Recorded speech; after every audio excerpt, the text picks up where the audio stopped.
That's why it's great when we have guests as well. We have Caleb Kruckenberg, Litigation Counsel for the New Civil Liberties Alliance.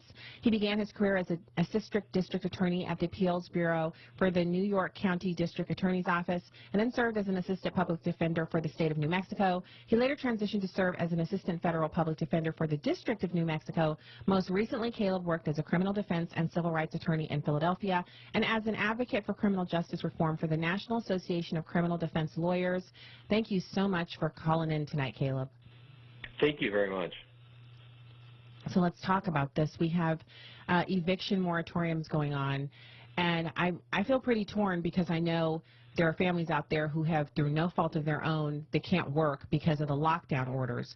But then you have the people who own the buildings that they're renting who have to make mortgage payments, and if they're not paying rent, then they can't actually make their mortgage payments. So is this even constitutional, telling people who own businesses that they can't be paid and they can't have any recourse for not being paid? Well, no, it's not. And the reason that I've gotten involved in this case and the reason my organization's got involved in this is, you know, like you said, it's a really tough situation. There are people who are out of work, they can't pay their rent, but, you know, there are people who own property and they rent property to people and they have to pay the rent too, or they can't pay their mortgages.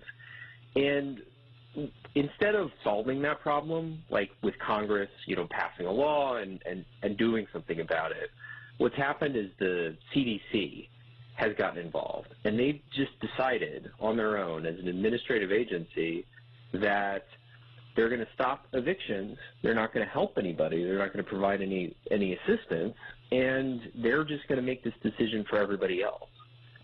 And they don't have that authority. It's not their.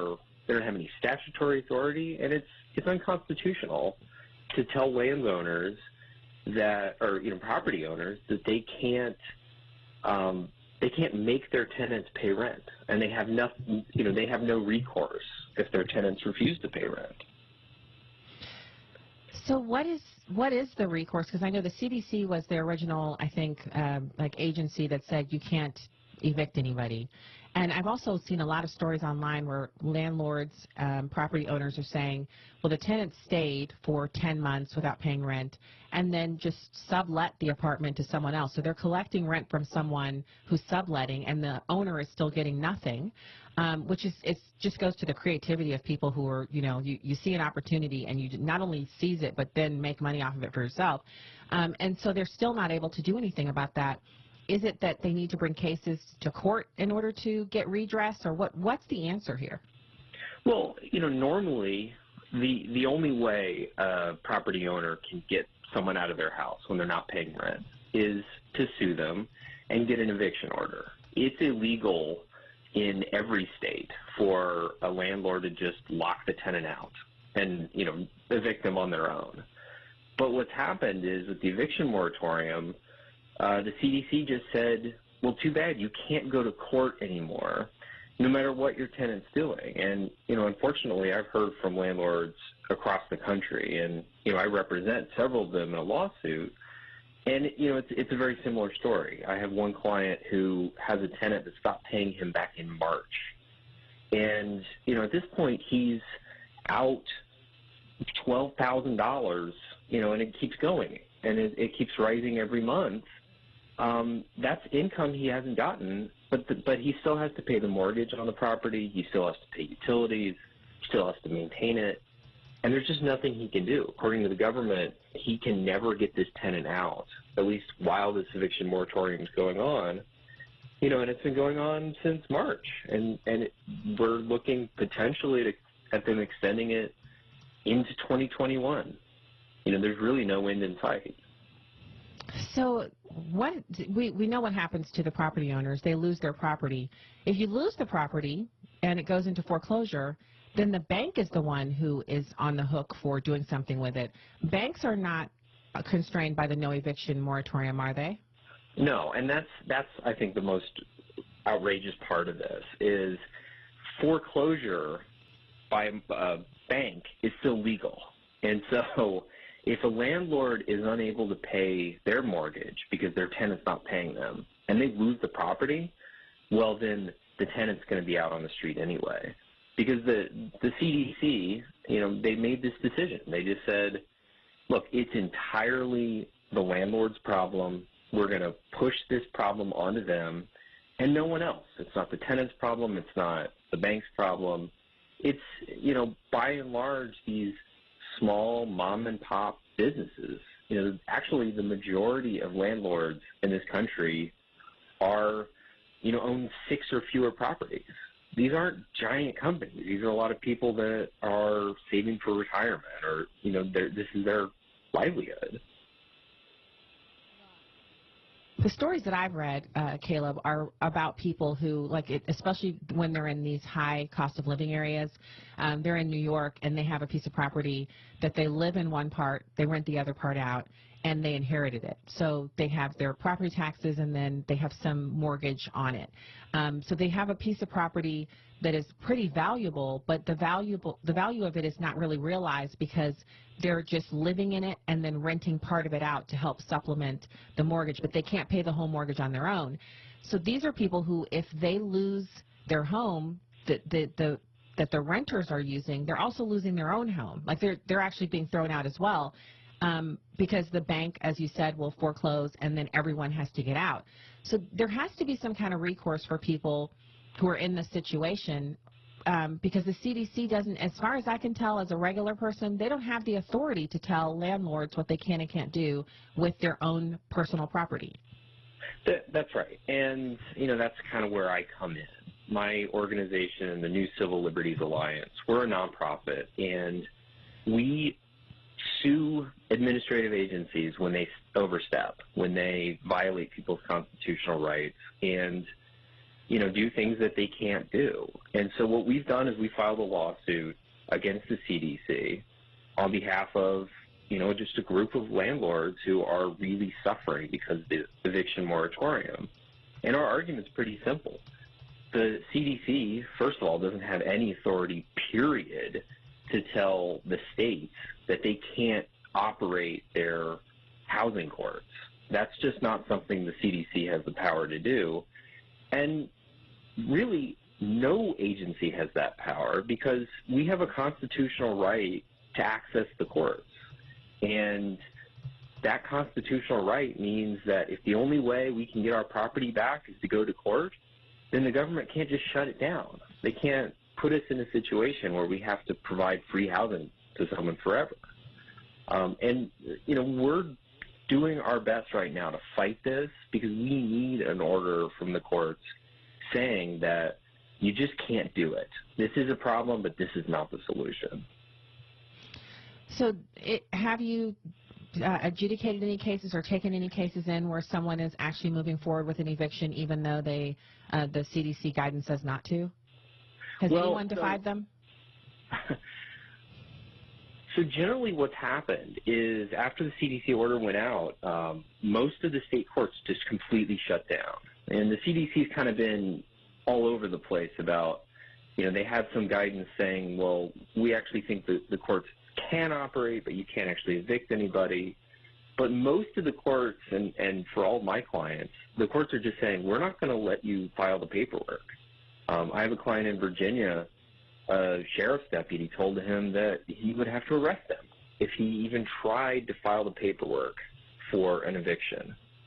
And so really what's happened is we just have the doors to the courthouse literally closed for people. They're just not allowed to go into the courthouse, file the paperwork, or go forward at all. And just to be clear, there is no other recourse for someone who owns property to fix a non-paying tenant. There's nothing they can do. And according to the CDC order, it is now a federal crime if you try to go to housing court to get an eviction order. But it's also a crime to try to evict someone who's not paying rent, because you didn't get the order, you didn't get the sheriff to execute it.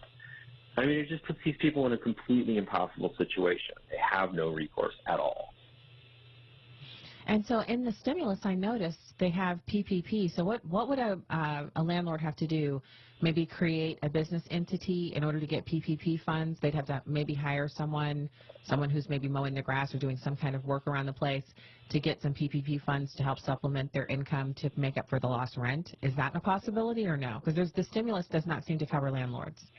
It really doesn't. And, none of my clients have been able to get any kind of relief. And part of that is because of the unavailability of PPP funds. And part of it is just because they don't have the right corporate structure or something like that. And really what's happened is, Congress and CDC and all of these people in charge have just kind of left landlords out of it. And, part of the problem, I think, with the CDC stepping in and issuing this eviction order is that they don't have the authority to issue the eviction order at all, but they certainly don't have the authority to provide housing assistance to anybody. And so what they did is they just said, well, look, there aren't any evictions. That's our solution, but we're not going to help anybody because we certainly don't have that power. So, it just puts people, they've just shifted the problem onto the landlords. You can't evict anybody, but you don't get any help. And, and it's just really unfortunate that that's the situation. So, Caleb, what should have happened? When the CDC issued that order, should the president have said something at that point, or should it have been some other, maybe Congress? Who should have taken up the issue of the CDC doing a power grab over America's landlords? Well, the CDC should never have been involved. And to the extent that this is a problem that only Congress can address.